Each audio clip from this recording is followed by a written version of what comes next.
And welcome back into Sports Talk, last half hour on this Wednesday night. It's been a good show. We've taken some good calls tonight and had some really good topics, including Clemson and Florida State trying to win their bar fight against the ACC. This with ACC Media Days, or ACC Kickoff, just a couple of weeks away. I'll be there in person to be a part of some of those questioning sessions. And, of course, Phil Kornblut will be at SEC Media Days in Dallas, Texas. And we will take just a second here to have our special guest on, Josh Brown, who works with Lawyer Lisa, which you have heard those spots on our stations for a while here on Sports Talk. And Josh is the CEO of Lawyer Lisa and her husband, proud husband. And more importantly, of course, he hit a 49-yard field goal against Tennessee in 2005, so South Carolina was able to beat the Vols and Phil Fulmer for the first time on Rocky Top. Josh, welcome to Sports Talk. I don't know if Phil Kornblut covered your recruiting, but I'm going to guess that he did. Yes, he did, and thank you. I'm glad to be here. Well, before we get into what you do with Lawyer Lisa, I know you tell the story all the time, and I know you probably never have to buy your own drink in Columbia anywhere, and you made a lot of field goals in your time as the starting kicker at South Carolina. But for those that remember, it was a 16-15 win in 2005 in Tennessee. 49 yards is a long, long way, Josh. I actually just watched the video of that. So can you tell the story for us? Like I said, I'm sure you tell it to your buddies all the time, or you get asked all the time. Can you tell it one more time for us? Yeah, of course. It's such a great memory. I don't mind telling it again. Coach Spurrier throughout the year would always say, hey, be ready. You know, it might come down to a field goal. Well, lo and behold, the Tennessee game, I saw kind of where we were in field position and what the score was. And then it was like third down, and Coach was kind of debating it, and I was halfway out on the field. And he just kind of motioned me on to go out there and kick. So, you know, as you saw the video and everybody else remembers, and always never ceases to tell me where they were and what they were doing when it happened, of course, because it's such a big event, first win there. But anyways, after the game, Coach Spurrier told the media, and still tells the story to this day, and I think he wrote in his book that, you know, I didn't know what I wanted to do there, but Josh was already halfway out on the field, so he said to himself, well, I guess he really wants to kick it. Go ahead. He said it made me look like Coach of the Year.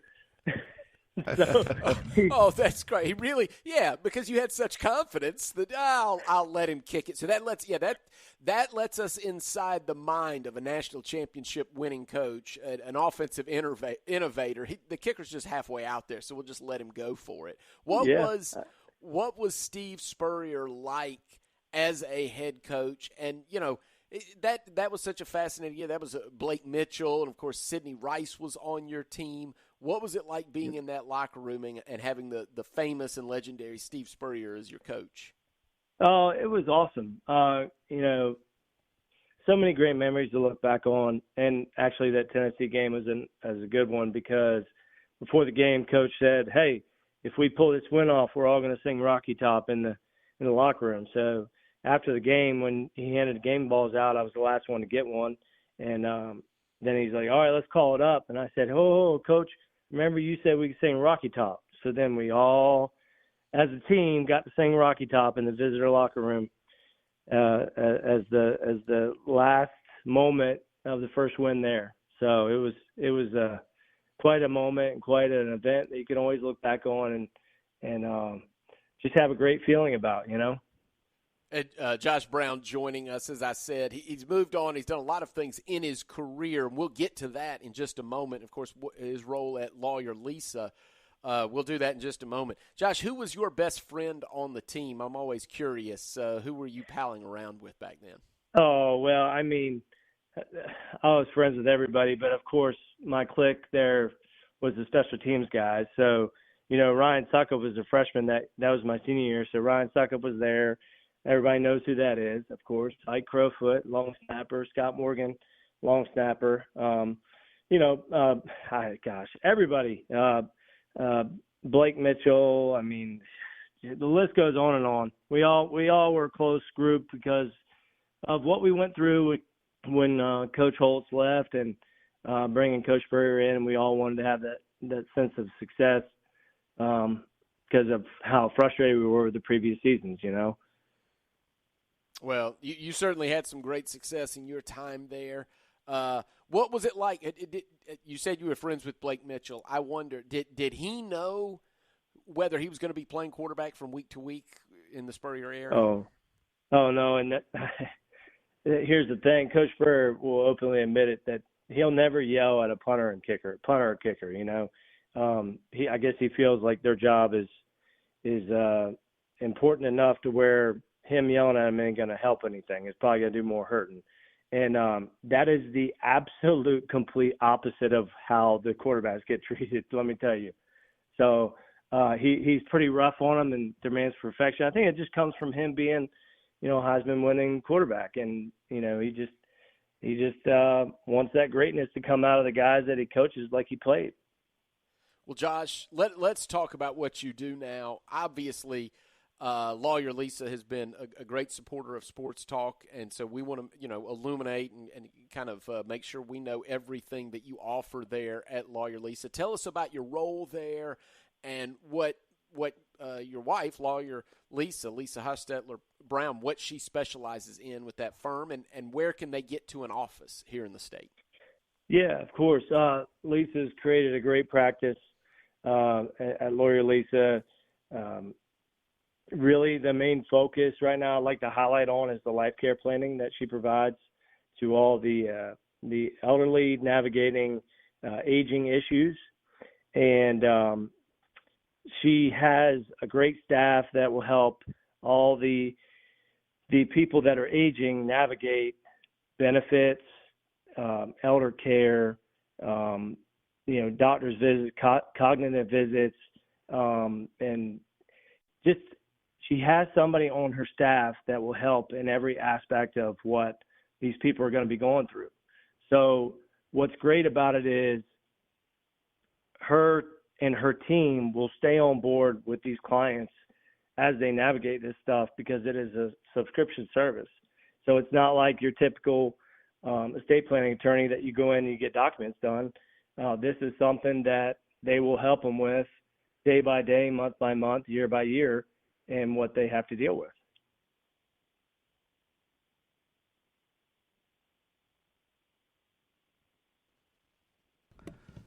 Josh Brown with us here tonight. Sorry, Josh, I thought Smitty had one other thing he wanted to ask you, but I wanted to go back to your career because I hate to date you, but you've been out of college now for just about 2 decades, and I'm just curious as a former player, now that you look back on the landscape of college athletics, where it is in 2024 versus where it was back in 2005. First off, could you have ever guessed it would have advanced as far as it has with regards to the transfer portal and also obviously with name, image, and likeness availabilities that you didn't have opportunities for, and where does this go in your mind, and how much further down the road can we go with the current setup? Man, it has changed so much. It's hard to keep up with now. You know, I'm even looking back, I'm a little frustrated that stuff wasn't around when I was there. I mean, that sounds like a great opportunity for some guys, and but it's changed good and bad. I mean, there's pros and cons to everything. I don't like the transfer portal as much. I think you lose a lot of loyalty with guys if they can just jump out and go wherever they want and play the next year. It used to be you had to sit out a year if you transferred. And the name, image, and likeness is just – it's crazy. I mean, it's just somewhat out of control just because people start chasing money, and that's not what it boils down to. You should be playing the game at the college level for the love of the game, you know? So it's changed so much. Let's look ahead to next week. It'll be SEC Media Days. I know you remember those days back when you were a player. How much fun from a player's perspective are those type of events where you get to go and meet all the different media members? And also, what do you anticipate the Gamecock contingent will be able to say about the upcoming season regarding their team? And what would you like to hear as a former player? What would you like to hear from Shane Beamer on Monday when he takes the podium about this year's squad?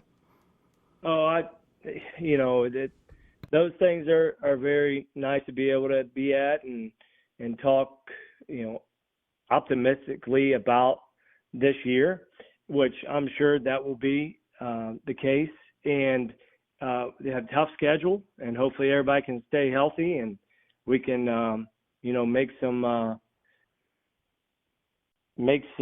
good commotion in the SEC this year. It's a tough schedule, and in order to do that, you got to have everybody come together and work as a team. And I believe in Coach Beamer. He's done a great job so far, and I think the program's heading in the right direction for sure.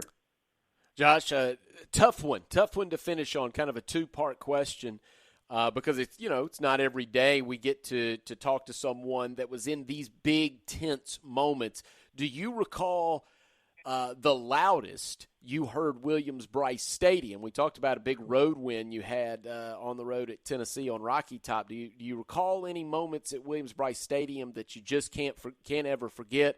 And maybe was there a road stadium that was the toughest to kick in, that was the toughest road environment you remember? Well, there was a lot of moments that it was really loud in Williams-Brice. But the one that stands out to me was when we beat Florida at home my senior year when Coach Spurrier was there, and the crowd just wouldn't leave. And we went in the tunnel, and then all of a sudden everybody turned around and ran back out and ran around the field one more time. I mean, it was just one of those electric type day, night, whatever, and it just nobody wanted it to end. So that was a really fun night. As far as an away game goes, I mean, oh gosh, I mean Knoxville is loud just because they cram so many people in there. And Georgia's loud. Florida was very tense as well. At Florida, the stands are literally right behind the bleachers on the sideline for the game, so you feel like the fans are literally right on your back yelling at you, So that's a tough environment there. But definitely the home game against Florida when we beat them my senior year with Coach Spurrier was a night to remember for sure. Well, Josh, we really appreciate your insight tonight. And, of course, we appreciate your support and everything you're doing at Lawyer Lisa. We'll continue to send everybody to lawyerlisa.com, and we'll stay in touch, Josh. Thanks, Josh. Sounds good. Thanks, guys. That was really cool, Smitty. I'm glad you got Josh Brown on the program. Always nice to have perspective from somebody who's, as you pointed out, been in the arena, and especially pressure kickers like he was with the win at Tennessee. And, having gone through all that experience, and for him to look back now, I was stunned, because I can remember when he played. Hard to believe it's been 20 years since he put on a Gamecock uniform. Absolutely. And, some of the younger South Carolina fans who – were brought up on some of the successes that Steve Spurrier had, and then obviously, Will Muschamp pulled a couple of major upsets, and Shane Beamer's had big upsets and wins over highly ranked Tennessee and Clemson as well. But to go back, and you'll remember this, Chris, like regional writers, they probably all picked Tennessee to win that game. It would have been. It was just unheard of for South Carolina to go on the road, even with Steve Spurrier, because it was his first year there, to go on the road to Rocky Top and go beat Philip Fulmer and company. That just was not dreamt of at that time. Now we all know these upsets happen, and South Carolina has pulled enough of them and gone toe to toe with some of these giants and beaten some highly ranked teams. But back then, it didn't happen very often.